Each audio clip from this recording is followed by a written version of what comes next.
రమ్మని ఏమైంది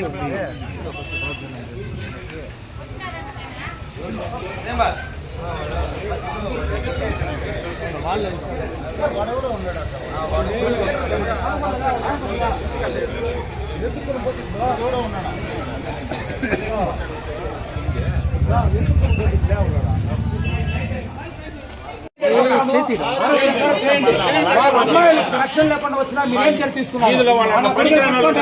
అప్పుడు వాళ్ళు అరెస్ట్ చేయండి, అరెస్ట్ చేసి చూపించండి, అప్పుడు మేము రాము. అంతేగాని అమ్మాయిలకు రక్షణ లేనప్పుడు ఎందుకు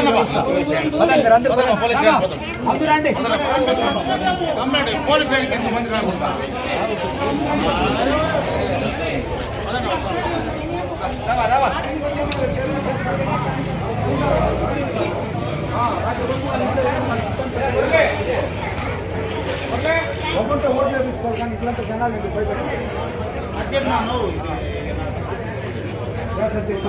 ఆడేంటంటే స్వీకరణ ఖాళీ చేస్తున్నారు, నడుము చేస్తున్నారు.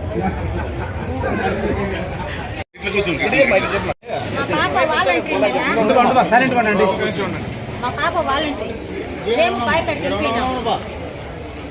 ఒకటే ఉండిండది, వచ్చి రిజైన్ చెయ్యి అన్నారంట. నేను రిజైన్ చెయ్యను అని చెప్పిందంట. చెప్తే ఇప్పుడేం నీకు అవుదో ఒకటే తేదీ చూస్తాం నిన్నే అంటారంట.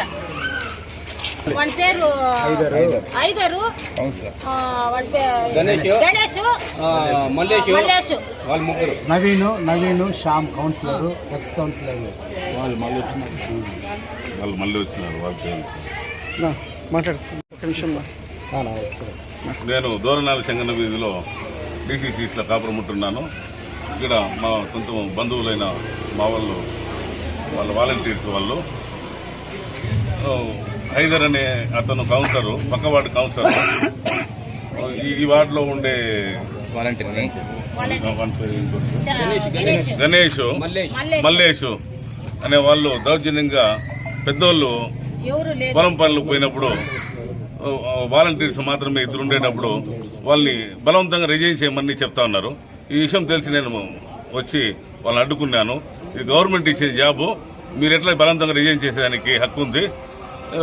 ఆడవాళ్ళు ఉండే సందర్భంలో ఆడవాళ్ళు వచ్చి మీరు పెళ్లి కాని ఆడవాళ్ళు పాపం చిన్న వయసు వాళ్ళు బెదిరించే న్యాయం కాదని చెప్పి నేను సర్ది చెప్పి పంపిస్తే మళ్ళీ వాళ్ళు అంతా గుండా గుంపుగా వచ్చి మా వాలంటీర్లు ఇళ్లపైకి దాడి చేసేకి వచ్చి వార్నింగ్ చేసిపోయినారు.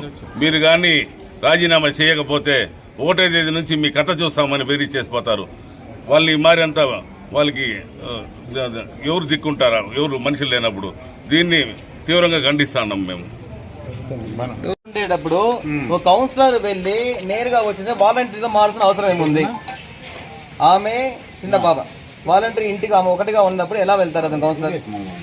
అంటే ఎక్కడ కానీ స్వేచ్ఛ లేదా వీళ్ళకి? ఆల్రెడీ చెప్పారు కదా రిజైన్ చేయదని మేము చెప్తున్నాము, అందరూ చెప్తున్నాము. ఎట్లా పర్టికులర్గా రిజైన్ చేయమంటారు? వాళ్ళు కూడా ప్రభుత్వంలో ఒక ఉద్యోగే వాలంటీర్ వాళ్ళు. ఎందుకంటే వాలంటీర్స్ చెప్తున్నాం సమయంలో ఇంటికి వచ్చి రాజీనామా చేయడం అనేది సిగ్గు లేదా మీకు కొంచెం కూడా? అదే పనిగా పదే ప్రెస్ మీట్ చెప్తున్నాం కదా, ఇదేనా మీ దౌర్జన్యాలు? ఎంతసేపు సాగదు? 4 రోజులే, అంతా లెక్కేసుకుంటా 10 రోజులే, మొత్తం వడ్డీ వారం మొత్తం అన్ని చూపిస్తాం. నాయనా ఆత్రపడుతుంది, వెయిట్ చేయండి, చాలా ఉంది.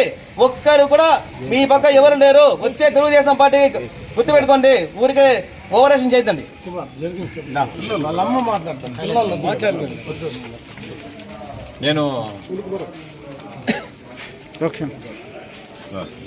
నేను బిఆర్సి కుమారు, 15th వార్డు తెలుగుదేశం కౌన్సిలర్. నేను ఇప్పుడు ఏమిటంటే లాస్ట్ టైం కూడా హైదర్ అనే వ్యక్తి పక్క వార్డు కౌన్సిలరు సచివాలయంలో కూడా మా వాలంటీర్స్ని రిజైన్ చేపిస్తామంటే నేను అతనికి పద్ధతిగా చెప్పాను, అయినా మా వాలంటీర్స్ని నువ్వు రిజైన్ చేయించడానికి నీకు హక్కు లేదు. దయచేసి వాళ్ళు వాలంటీర్గా వచ్చి రిజైన్ చేస్తే మీరు తీసుకోండి. మీరు అనవసరంగా నువ్వెందుకు వాళ్ళని ప్రెజర్ పెడతావు అంటే నాపై దౌర్జన్యం చేయడానికి వచ్చాడు ఆ రోజు కూడా. కానీ ఆ రోజు పెద్ద ఇష్యూ కావాల్సింది మా టీడీపీ నాయకులంతా కూడా ఎందుకులే ఎవరు రిజైన్ చేయకుండా నిలిపేశావు కదా అని చెప్తే మేము ఆగిపోయాము. వీళ్ళు మళ్ళీ రెండోసారి కూడా ఆయనకి ఫోన్ చేశాడు. వీళ్ళకి పదే ఫోన్ చేసి రిజైన్ చేయమంటామంటే కూడా వాళ్ళకి వాళ్ళ రూల్స్ ప్రకారము రిజైన్ లెటర్ అనేది మేము ఇవ్వకూడదు అనుకున్నాము. వాళ్ళు ఇవ్వలేదు. వీళ్ళు ఎందుకు పదే రిజైన్ చేయమంటున్నారు మాకు అర్థం కావట్లేదు. పదే ఇంటికి వచ్చి మరి వేధిస్తున్నారు. వాళ్ళ ఇంటికి కూడా వచ్చి రిజైన్ చేయమంటున్నారు. సచివాలయంలో ప్రజాప్రతినిధులు అసలు వెళ్ళకూడదు. ప్రజాప్రతినిధులు సచివాలయంలో కూర్చొని రిజైన్ లెటర్స్ తీసుకుంటున్నారు. ఈ సంస్కృతి ఎక్కడికి వెళ్తుంది?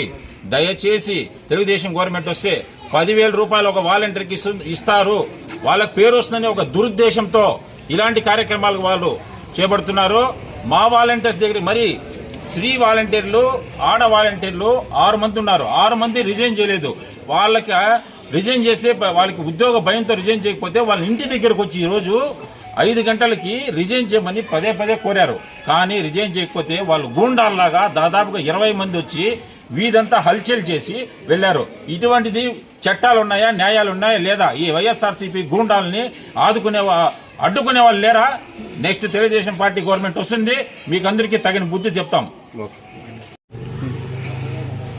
ఈరోజు పరిస్థితి ఎట్లుందంటే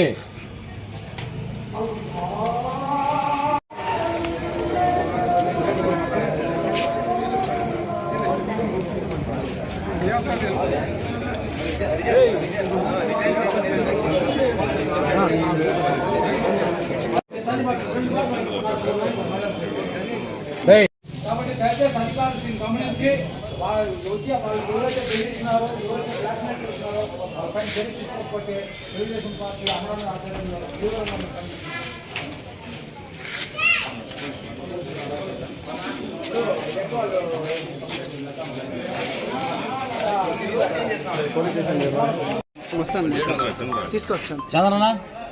ఈరోజు మన ఆంధ్రాలో పరిస్థితి ఏ విధంగా ఉందంటే తదా రాజా తదా ప్రజా ఉంది. అక్కడేమో జగన్మోహన్ రెడ్డి ప్రజల్ని పీడించుకొని తింటా ఉంటే ఇప్పుడు ఉన్నటువంటి చోటా నాయకులు ఎక్కడ లేని దౌర్జన్యం చేస్తూ ఉన్నారు. సిగ్గు లేదా అనేసి మేము తెలుగుదేశం పక్షాన్ని అడుగుతున్నాం. ఎందుకు ఈ మాట అంటున్నామంటే ఈరోజు పరిస్థితి వాలంటీర్లు కూడా కోడ్ యాక్ట్ ఎలక్షన్ కోడ్లో వస్తారు. వాళ్ళు కూడా ప్రభుత్వం ఇచ్చే జీతం తీసుకున్న వాళ్ళే. తక్కువ జీతం అయినా కానీ పెద్ద చదువులు చదివి వెట్టి చాకిరి చేస్తారు. కరోనా సీజన్లో కానీ తర్వాత కానీ అంత సేవ చేసినటువంటి వాలంటీర్లని మానసికంగా కనీస ఇంకిత జ్ఞానం లేదా ఈ కౌన్సిలర్స్కి, ఈ వైసీపీ కౌన్సిలర్స్కి బుద్ధి లేదా, చదువుకోలేదా? వాళ్ళు చదువుకున్న కౌన్సిలర్స్, వాళ్ళు వాలంటీర్లు, వాళ్ళు మీరు చదువులేని కౌన్సిలర్లు. మీకు నిజంగా బుద్ధి ఉంటే ఎట్లా మనం పోయేసి ఒక అమ్మాయి దగ్గర పోయి హరాస్మెంట్ చేస్తామనే విషయం తెలీదా మీకు? దయచేసి ఎలక్షన్ కమిషన్ కానీ పోలీస్ అధికారులు కానీ కొంచెం ఆలోచన చేయండి. ముఖ్యంగా పోలీసులు ఆలోచన చేయండి.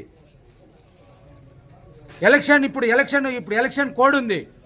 మీరు ఒక్క సైడే కానీ న్యాయం చేయాలని చూస్తే ఖచ్చితంగా మీరు అనుభవిస్తారు. అమ్మాయిలు వచ్చి తల్లిదండ్రులు లేనప్పుడు ఎట్లా వచ్చి బ్లాక్మెయిల్ చేస్తారో, వాళ్ళు భయపెట్టిస్తారు. కాబట్టి దయచేసి అధికారులు దీన్ని గమనించి వాళ్ళు ఎవరైతే బెదిరించినారో, ఎవరైతే బ్లాక్మెయిల్ చేసినారో వాళ్ళపైన చర్య తీసుకోకపోతే తెలుగుదేశం పార్టీ అమరణ ఆధ్వర్యంలో తీవ్రంగా మేము ఖండిస్తున్నాం. Thank you.